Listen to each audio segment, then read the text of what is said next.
looking at real estate in one of the most sought-after regions of the world. Today we're living in the French Riviera.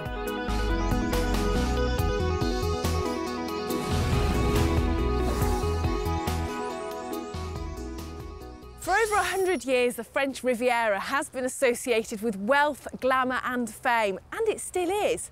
But in recent years, things have most definitely changed. The French Riviera, otherwise known as the Côte d'Azur, has seen an unprecedented property boom fuelled by low-cost air travel, a better business environment and closer European integration.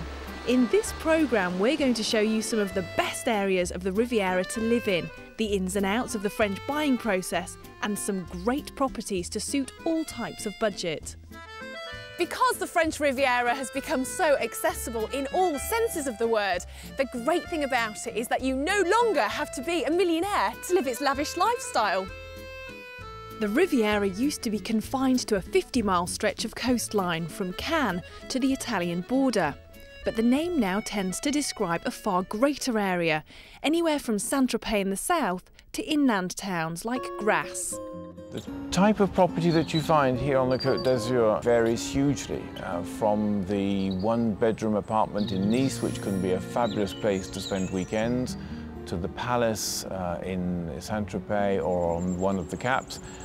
In a more reasonable price range, one can be buying either a nice apartment or a villa with a pool not very far from the coast. Most people ask us to be close to a village and within half an hour of the airport, which covers almost the totality of at least the Alpes-Maritimes.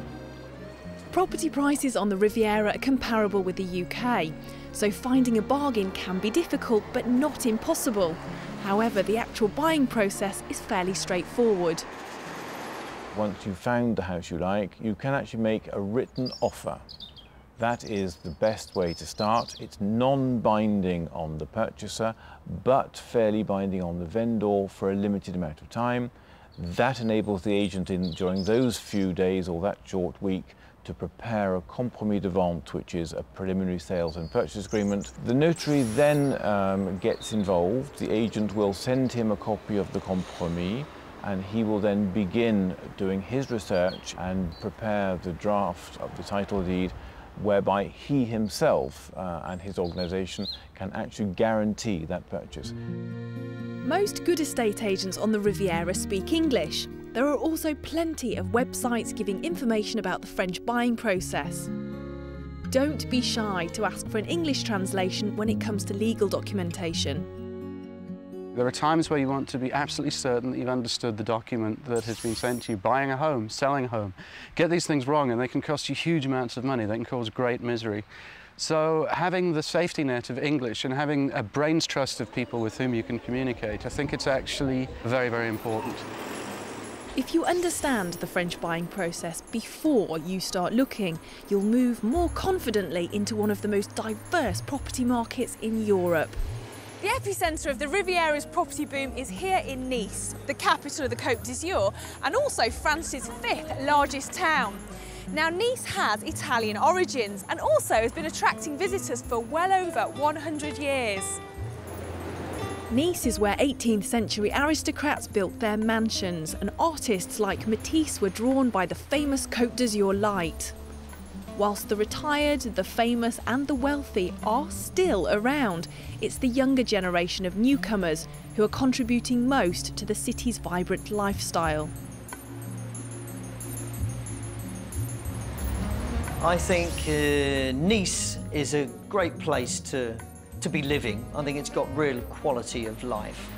And it obviously has a lot of different areas. You've got the seafront, you've got the old city, which is a very restaurant, hustle-bustle, place to go out. You've then sort of got the airport area, which is turned into a sort of a business area. I think the Nice Old Town has changed enormously in the last 10 years. We've seen a definite change in the people. It was very well known for a retirement place, whereas now we're getting young couples moving in, setting up, quite a lot, commuting back and forth to England. So that idea of the European city, is really developing.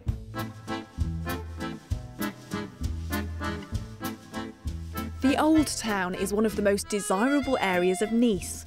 Flats here used to be cheap, but a period of gentrification during the 1980s and 90s has meant you'd now be lucky to pay under £100,000 for a one-bedroom apartment. Despite this, the Old Town still has a community feel, with lots of very interesting people living here. Rico, hi, it's Melissa Porter.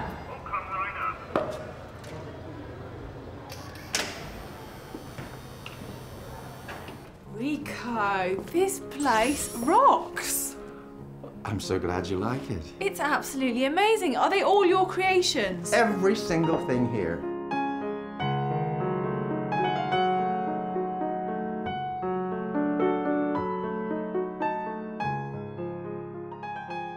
Now, Rico, this area seems to attract quite arty types, am I right? Oh yes, this is an art very artistic, because when you see the colors and when you think that Picasso moved down here, Somerset Maugham, Matisse, Marc Chagall, this neighborhood is absolutely fantastic to live. You're not originally from this neck of the woods, are you? I was born in California. As a matter of fact, I was born near Hollywood.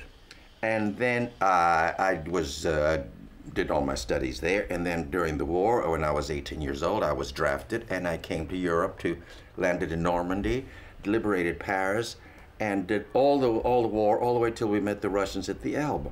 And how have you settled into the French way of life? Very easily, because the French are very easy to, they're very, very hospitable, they're wonderful people, they're very clever, and I enjoy being with them. So, given the choice, Saint-Tropez, Nice or Cannes? I will definitely here. I prefer here, because this neighborhood is like a small town, and then it looks like a city. You see, so you have both, and besides the ocean is right here. I can even walk to the airport. I can fly to London in an hour, to Paris in an hour, to Madrid in an hour, to Rome in an hour. I take the car, and in 6 hours I'm in Venice. That's not so hard to take.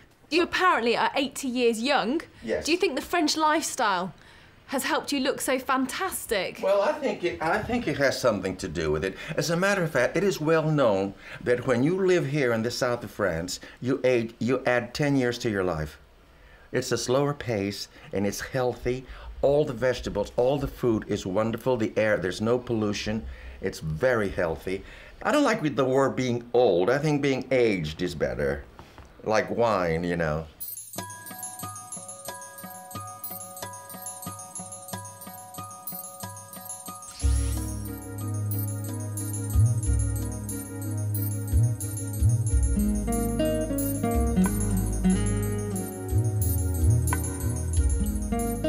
I am very happy here. My children have a French education.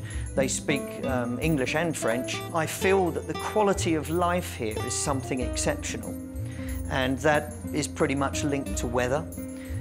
We love skiing, so obviously we're an hour from any ski resort. We have a choice of 5 or 6.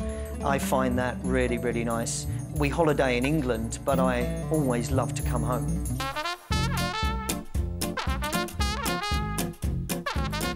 "20 miles down the coast, Cannes is another Riviera town to feel the benefits of the property boom.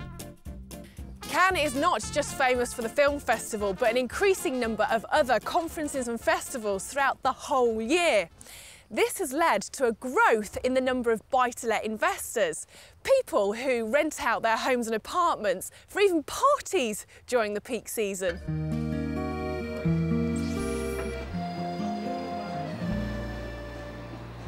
There are parts of Cannes, such as the Old Port and the Croisette, where an apartment can cost over £1 million. But there's also opportunities for the smaller investors who want to rent out more basic apartments in peak times.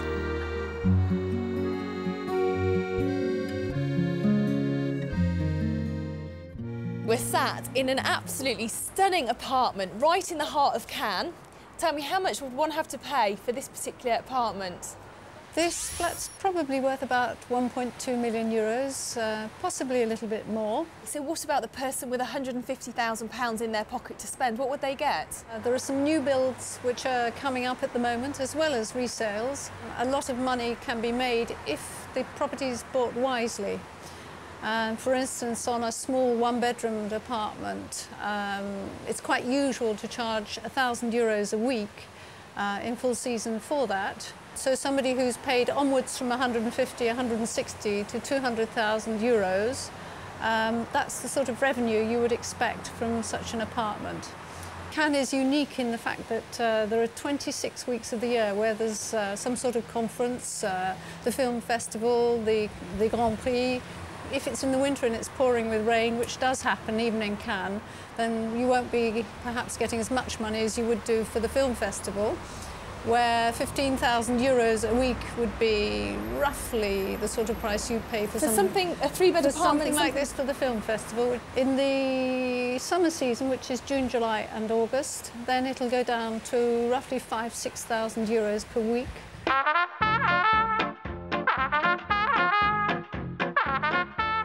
Tell me about the French's obsession with those tiny little dogs. I think they're surrogate children, actually. The people who do have dogs tend to be slightly older. It gives them an excuse to go out, to talk to people. And no, I haven't got one. The Riviera coastline is expensive, but if you can't afford to buy outright, you might want to try leaseback. This scheme allows people to buy a second home and to cover most or all of their mortgage costs with a guaranteed rental income from a large holiday company. Some companies will rent the property out on your behalf, often for up to 9 years. Another way to get better value is to look inland. Coming up, we'll take a look at the beautiful Riviera backcountry where more and more British people are choosing to live.